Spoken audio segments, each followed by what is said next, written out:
Welcome to the Missionary Disciple Podcast. And today we have with us Holly Leonard and Joel Renier. And today we're going to be talking about the integration phase. So this is part of the campus phases that we've been walking through, movement phases. And integration is, well, really important. This is where it's happening. So what's happening, guys, in the integration phase? Joe, tell us. So the integration phase is the most exciting time of the year. Exactly. We compared celebration, like we compare celebration also to Christmas, but here's like where the students, no matter where they are, it's where we're making the big ask. We're inviting people to make a decision. So maybe it's to put Jesus at the center of your life. Maybe we're inviting a student to say yes to applying to a mission. Maybe we're inviting a student to go to Rise Up. Maybe we're inviting a student to become a leader, to become one of our core leaders, or to reach out to their friends, right? So it's kind of the next big step for them in their growth in the areas of holiness and mission is we're making those big asks and we're seeing them fulfilled. And it's positioned right after concentration. So concentration means we're concentrating on proclaiming the gospel. We're concentrating on running what we planned, like our faith studies. They've been hearing, the little challenges each week. So depending on the movement that you're like building and growing, where does this situate? It's near the end, like probably like lesson 4, 5, 6. Would you say, like in the movement that you're working in? So you're looking to call this unique section, but it's super important section, integration. Okay. Yeah. So what are we integrating? Why do we have the word integrate? Would you guys know how to? I like etymology. Like, why are we doing that? Integration, from being a participant in a discovery study, is an initial way to be involved in the movement that we're building, the missionary movement, on our campus and our parishes. But inviting them to, share a testimony, or inviting them to come to a big conference that we're hosting or an event that we're putting on is another new yes. It's like a little bit of a deeper yes to the bigger story that's happening. So some ways we could say that is we're moving from being a participant in a program to being a member, like of a movement. Okay, so we're integrating them more into what the offerings are. That's right. To be a missionary disciple. And so it's not just involvement in CCO, but through the involvement in CCO, we're engaging them to integrate more as a missionary disciple through these different challenges that we're kind of identifying in a personal way for each person, right? We kind of know where they're at, what they're navigating, and we're determining what's the integration piece in a very personal way, right? Yeah, because during the concentration phase, we would actually be coming up with an accompaniment plan. Right, so we'd look at the prophetic, the lay of the land, where are they at right now? Each individual, every single person in the study. Wow. Every student in the movement would have a plan written up about them. We know the great expectation, our dreaming with God of where do we want them to be by the end of the semester. So if they're taking the discovery study, it's pretty basic. It's usually that they would encounter Jesus and choose to place him at the center of their life. Right. And then kind of after that, it could be a variety of things. Maybe it's that this guy would grow in virtue, that this person would, maybe they're partying a lot and like they've had a conversion, but that they would orient that area of their life to Christ, that they would start going to mass on Sunday, stuff like that. And so we know where we want to take them. And concentration is that strategic period of investing. Taking them from it here takes a lot to there. Of time. Concentration is a huge chunk of it's a phase that takes up a lot of time, right? A lot of weeks, because we're cultivating, we're proclaiming, we're cultivating, we're announcing, and we would never rush and go, okay, after 2 weeks of concentration is a great time to do integration. We'd be like, no, it's counterintuitive. Like, take your time to do concentration well and plan for integration once you're pretty sure you've made the deposits, you've done the work to do the invitation later. Right. Yeah. And that time of concentration, like, super important. Yeah. It's like the Israelites in the desert for like 40 years, it's like a long period of kind of like of growth and walking with them and kind of reorienting them, like kind of redirecting. And integration, when you're entering that, you're standing at the edge of the promised land and you're inviting them to be strong and courageous, as it says in the scriptures, to actually enter into that, to where the Lord is calling them, to that promised land, whatever it is. And it is the most exciting time of the year, because we are just seeing left, right, and center every single day, lives are being transformed. That the person who seemed the furthest gone, you're like, yeah, no way is my great expectation going to be fulfilled, that they go into lesson 5 and they break down. That person who you've been trying to like crack them open and get to like, what's the barrier? Like, why won't you give this yes? And then suddenly, like, it's through concentration, through intentional investment in them, you go into integration, and then suddenly it happens. Okay. And so every day, like for us walking home from campus, it's like a 20-minute walk to the car. We would walk for 20 minutes and just like glory story after glory story. Did you hear about what happened to this guy? Like in my discovery study, 4 of the people put Jesus at the center of their life. I just had to follow up with this guy. It wasn't going well. And then the Holy Spirit just gave me the words to say, and he gave his yes. Did you hear that blah, blah, blah applied for mission? Did you hear this girl came up to me and said, I want to lead next semester? And we're talking for 20 minutes. We get to our car. It's freezing cold. It's usually like winter. It's in Ottawa.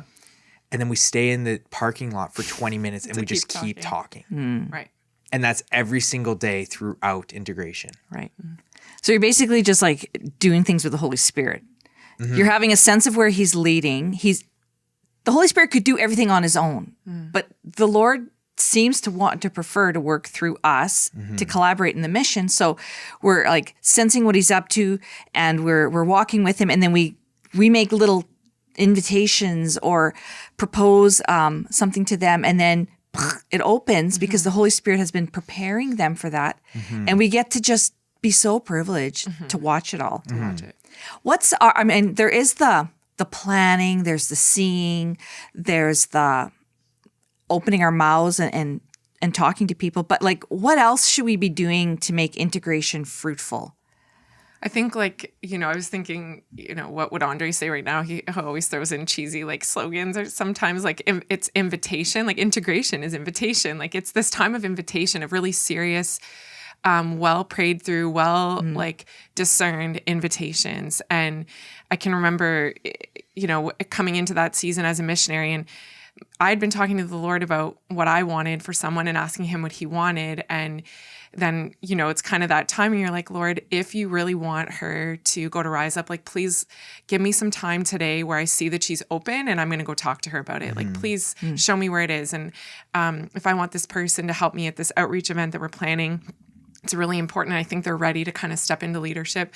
Please, like, let them not be so rushed to go to class today after the study. Like, let them have a few minutes so that I can make that move. I can make that ask. And this is a really like missionary heavy season, because it's not built in. It's not like, okay, and now stay for your 5-minute invitation time. It's, it's not like a built-in thing. We have to be courageous. We have to be a protagonist. We have to lean into the Holy Spirit and ask him, okay, is it now? Because I feel like it's now that you want me to say it. And if you're here, then it will be fruitful and it will go in the direction that you want. But it would have really been a dynamic time for me with the Holy Spirit, kind of talking to him all day long, especially with my gaze on those that I felt him really laying out plans for, that this was go time, Right.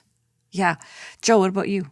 Well, it's actually something that we haven't done for a while, but I know that has been done in past in CCO, and it's something that like I think should happen more, but is the 7 to 7, which was something that would often be done. Right. And so basically what would happen is staff and students would get together, and from 7 o'clock at night or till 7 in the morning, like throughout the night, a prayer vigil. Yeah. Like in adoration or in a church, and just begging God for souls. Yeah. Begging God to make a way, to open the door, to throw out the barrier. That's right. Yeah. And bring our students into that, because us as missionaries, we're doing that. But the attitude that students receive from that, that's modeled to them in that, is really powerful, and like soaking, kind of like in the preparation phase, how we soak our campuses in prayer. We need to be soaking all the more our campuses and our people in prayer, begging God for their souls. Absolutely.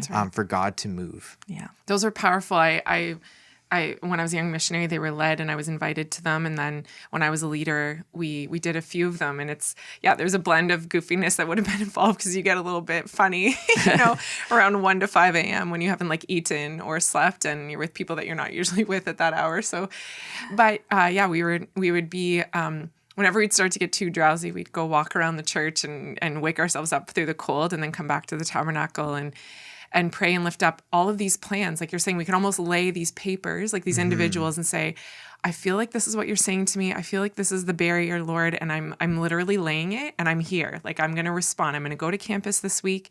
I'm going to already show up and do the things you want me to do, but I'm covering it like in prayer. I'm like in your precious blood. Like I'm literally laying it before you. And it was for the 2 layers of people there, like the campus missionaries and the students that we choose to invite. You're right. It was a powerful time of seeing what matters, like culturally, like this, it matters. These aren't just human plans with a bunch of really good ideas that we're like coaches and stuff. And we're just going to make plans and goals and invite you to these things, that they're inspired. This is incarnated. This is God's plan for you. And that sense of privilege really emerges and carries you through the hard work that needs to be done.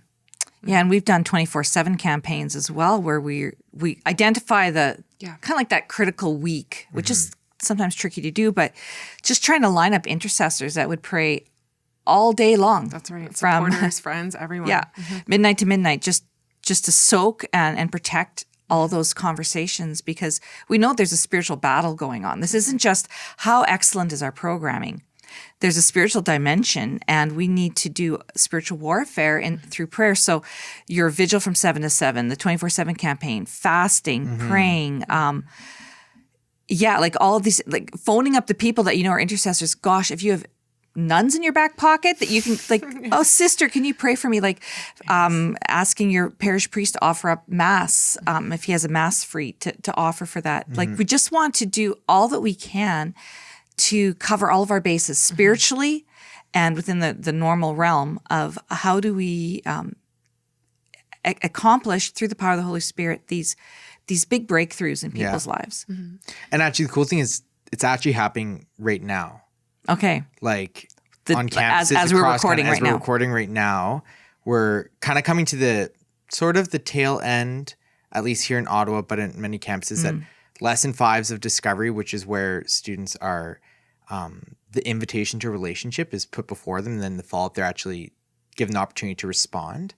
That's actually happening right now. So even like as you're watching this, I don't care when it is, like God's outside of time, like is to pray for what's happening, because as we're speaking, I'm sure like even right now, there's a student out there on a CCO campus, on a Connect campus in parish using our studies that's actually giving their yes to the Lord in a big way. Because they're not little asks. We're not saying like, start cleaning up your room. Like it big, might Joe. be an invitation. Yeah, for me, that'd be big. But it might be an invitation for like, you actually need to break up with your girlfriend. Yeah. You need to move out. And making that big ask and trusting that like if I've done all the things, I've followed I've followed the strategic, I've followed the Holy Spirit, that actually they'll be able to hear that, receive it, and respond to it. Something cool that can happen in this phase, and I think you painted it well, like the parking lot conversation that you're having with your team, is that we began the year together, right? Dreaming for our people, preparing and planning for what we wanted God to do. And we periodically connect, right? As a team, whether it's campus or parish, and we're updating each other and we're talking about our people, like what we see God doing. And this is a time to really carry each other's people, meaning we kind of know where things are landing, where the barriers are and who's struggling and who. So I can remember being able to go, okay, that's Joe's guy and he's here. Joe's not here. Joe really wanted to challenge him this week to rise up. So I'm going to kind of go see how his day's going and chit chat with him until Joe gets back from the bathroom, because I know, like we can own together that this time matters. And in parishes too, like when we know what's happening in each other's ministries and we see someone at the coffee Sunday or we see someone around, it's not just their person, it's our person. And we know this is the time that they've been praying for. And we would find creative ways to collaborate and carry so that the ask can be set up for success and that conversation can happen. Or we can be praying for them if we see them, talking to them. And owning it, together. Because this is, you're right, it is a very critical time. Yeah.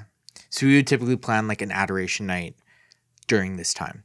because we know that God uses that to bring about conversions. So Okay. we know, okay, when are lesson 5s, most of them going to be happening? When are the follow-ups? Okay, that Friday we're going to do, because it's there that people are able to integrate, to actually take the message that they've been hearing and integrate that and bring it into their life. And so like, I know an experience I had of integration was I was actually the speaker at our summit last year, and I knew it was lesson 5, and we were talking about building your life on rock or building your life on sand. And so I'm like, really going hard, like sharing the charisma that you need to choose tonight. Where do you want to build your life? And so we had like rocks in the back, and people could go and basically grab like a rock representing sand, because I'm not going to get people walking around the church with handfuls of sand, and Good idea. and bring it to the front and place it before Jesus, and then grab a prayer of commitment, which is in discovery of the ultimate relationship, and give Jesus your yes. And so it was an opportunity to integrate everything that was happening, whether you're like brand new or you've been around for a while, like to integrate. And I remember sitting there, and one of my guys was in the back of the church. He had actually like walked out kind of into the entrance area, and a missionary came up, kind of like you're saying, the cross-pollination was like, okay, well, I just saw one of your guys is out there and he seems to be like going through a thing. So I went out there, and he's a guy who, he's a really good guy. Like if you're listening, love ya. But I always felt that, that integration would be important for him. They need to make a real decision for Jesus. And we went out there, and he was kind of pacing. I'm like, okay, like what's going on? And then, and he's a pretty reserved guy, but he just looked at me, started tearing up, and he's like, I've built my entire life on sand. And it was like, for the first time he realized he'd been in like, and he wasn't brand new. He'd been around for a while. He's like, I've built my entire life on sand. And he's like, I don't want this anymore. I want to be on the rock. And I was like, okay, so like, what do you want to do about that? And he's like, I think I need to go to confession. And I'm like, okay, let's go do it. And he's like, I'll go next week. And so I had to make a big ask. I'm like, if you don't do it now, you're not going to do it. And so I got in line with him. We like he went to confession, and then I waited for him when he came out. And I'm like, okay, how was that? And he was like, it was good. And I'm like, but we actually need to do more. So I brought him. I'm like, do you want to build your life on the rock or not? And he's like, yeah, I do. So we grabbed the rock. We like walked up to the front, like went and knelt down beside him, and we like prayed the prayer. Then I went back to my seat. He stayed up there. And that decision changed his life. Like when he came downstairs, he was a completely new man. Wow. He's often kind of a little quieter, but I've never seen him smile so much. Like, and so I started bringing him around celebrating. I bring him to, and I'm like, guys, you won't believe what he just did. I'm like, share what happened. And he goes, I built my life on the rock. I put Jesus at the center. And then everyone started, like, it was just this amazing time of like integrating what he heard. Right. And then, but actually the invitation of, as a missionary, you actually have to invite, like it's one thing to hear it. That's right. But actually have to challenge him and That's push right. him and navigate a barrier. That's right. And bring him to a point of decision. And that changes everything. And when you're doing these things and you're intentional, that these aren't like accidental. They're not, and if someone integrates, that's great. No. That we expect Deliberate, conversion regularly, that more times than not, people will give Jesus your yes. They will give greater permission and docility to the Lord. That's right. And that's why integration is awesome, because great expectations are fulfilled and we expect it to happen. So what I hear you saying there is actually intentional accompaniment. You were with this guy literally, physically, and in your words with him, walking him through to make him see what he could do next, giving him the courage to go because you were there. You weren't pushing, you weren't coercing. You were inviting and walking along like a Sherpa on a mountain, just saying like, here's the best route for us to go. Like, I can help you get there. And then the fruit was a new man. Yeah. That you could physically see in his face and his demeanor that there was a brand newness there. So I'm going to wrap all of this in together with our tenet of great expectations, because really, like, we're going into the integration phase, like, not with a haphazard approach, or like maybe something will happen. We know what we desire. We have expectations that the Lord is going to do something. We're thinking through how we might be able to accompany the person, and we do those things. And because we have so much experience, we know that the Lord and the Holy Spirit will actually work. So those stories that we're sharing afterwards, we're waiting for them because we know they're going to happen. But we're never so used to them happening that we're complacent. We're like, okay, whatever. Yeah, another discovery guy. We're all like, what? That's beautiful. Like, we see the beauty and wonder of every single heart, because every story is unique. There's intricacies to it that are so beautiful, and just a changed life means everything. And so all of these reasons give us reason to love integration phase. It is where we've been building, and this is where it's going to happen at the integration phase. So enjoy the gift of all of the fruits of what you've labored for. That's what happens at integration. And then you're going to go into the celebration part of just being like, whoa, like what a ride this has been. And you talked about it being a long time of continuation. It's like, well, for us, it's a long time, but we're operating in a matter of months. Right. So for those of you that are in a parish situation, like, not that it has to happen in months, but maybe it can happen faster than you realize if you use intentional accompaniment, and if you have great expectations and you know where you're leading someone. People are more responsive than we think. Amen. So there you go, integration phase, and we'll catch you on the celebration phase.